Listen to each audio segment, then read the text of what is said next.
ඉස්සර ග්‍රවුන්ඩ් වලදී ආගියු කරපු ප්ලේයර්ස්ලත් එක්ක අපි ඩ්‍රග්ස් ගන්නවා. අපේ ඩ්‍රග් එක තමයි ෆුට්බෝල්.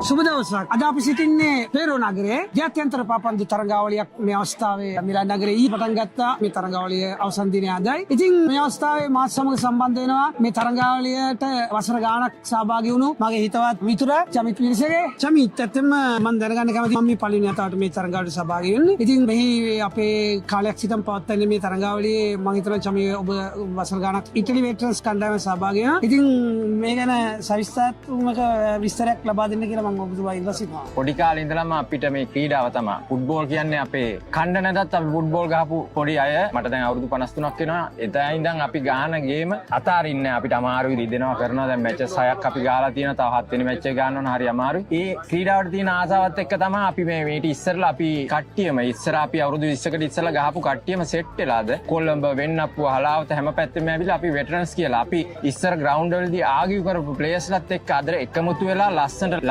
ලංකාවෙන් ඉතාලියේ ඉන්න ඉතාලි කොඩිය දාගත්තු ටී-ෂර්ට් දාගෙන සෙල්ලම් කරන්න ලැබීමත් හරි ආඩම්බරයක්. මම මීට ඉස්සර මේවට සහභාගී වුණා. ගිය අවුරුද්දේ ජර්මන් වල හොන්දට ඕගනයිස් කරලා තිබුණා. ඒගොල්ලන්ගේ ඉතින් කියන්න දෙයක් නැහැ අඩුපාඩු නැතුව. ඊට ඉස්සර අවුරුදු වල ඩෙන්මාර්ක්, ඉංග්ලන්ඩ් ඒ වගේ රටවලට ගිහිල්ලා අපි හොඳ මෙතන ඇත්තටම ඒගොල්ලෝ බලාපොරොත්තු වෙන හොඳ සහභාගීත්වයක්. අපි ඒ සහභාගීත්වය විතර නෙමෙයි අපි ක්‍රීඩකත්වය, අපේ ජවය, අපි දිනන්න අවශ්‍යතාවය ඒ හැම දෙයක්ම දාලා හොඳට විනෝද වෙලා අදත් ඇත්තටම හොඳ අපි හොඳ ලකුණු ලබාගෙන තියෙනවා. පළවෙනි මැච් එක අපිට ටිකක් අමාරු වුණා. ඒ වුණාට අපි හොඳට සෙල්ලම් කරලා අද ඇත්තටම සතුටු වෙන දවසක්. හරිම අමාරුයි දවස් දෙකක අපේ වයසත් එක්ක ශක්තිය ගොඩක් අඩුයි. ඒ වුණාට අපේ අර ක්‍රීඩාවට තියෙන ෆුට්බෝලෙට තියෙන උණ කිව්වොත් ඒක හරි. අපි ඩ්‍රග්ස් ගන්නවා. අපේ ඩ්‍රග් එක තමයි ෆුට්බෝල්. ඒක තමයි අපි ඇත්තටම සතුටුයි. ඒක අතාරින්න කෙලින් හිටගෙන ඉන්න පුළුවන් තරම් ෆුට්බෝල් ගන්න තමයි අපේ ආසාව. සුති ඔව් ඇත්තම උණ ඒක හරි ලස්සන වචනයක් චමි. ඒ උණ තමයි ඇත්තම මටත් ඇති උනේ. මොකද මම උන්නේ පාපන්දු පැත්තේ නෙවෙයි ඇත්තම. ඉතින් මල්ල ක්‍රීඩා පැත්තේ ඉඳලා මටත් මේ පාපන්දු වලට ඒ උණ මටත් ආවනින් තමයි සහභාගී වුනේ. අද ඔයා කිව්වත් වගේ අපි මේ ඔක්කොම මේ ඉතාලියේ ශ්‍රී කරපු ඔක්කොම එකතු වෙලා මේ වගේ කණ්ඩායමක් මේ යන ගමන කොතනින් නවතිනවද? නවතින්න අපි එන අවුරුද්දේ ස්විට්සර්ලන්තේ පවත්වන මේ තරඟයට සහභාගී වෙනවා. ඊට අමතරව අපි මේ මෑත කාලෙකදී නොර්වේජ්ජාවල ටූර්නමන්ට් එකකට ගියා 7 සයිඩ්. එතනත් අපි විනෝද වුණා. අපේ කාලේ ඒවා සේරම මෙයා කරගෙන මෙතනින් අපි අතාරින්නේ නැහැ. මේකේ අපි හැමදාම මෙතන ඉන්නවා.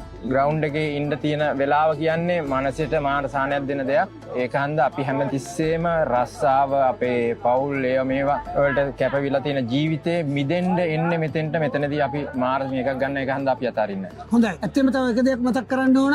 අද මේ තරඟාවලිය ගැන කතා කරද්දී මට මතක් වෙනවා මිලානෝ මොන්දෝ. මිලානෝ මොන්දෝ කියන තරඟාවලිය මම විශ්වාස කරනවා මේ ඉතාලියේ පාපන්දු ක්‍රීඩාවට ක්‍රීඩා කරපු ගොඩක් අය දකිනවා. ඇත්තෙන්ම ඒක දැකලා තියෙනවා. ඉතින් මිලානෝ මොන්දෝ වගේ ඒ තරඟ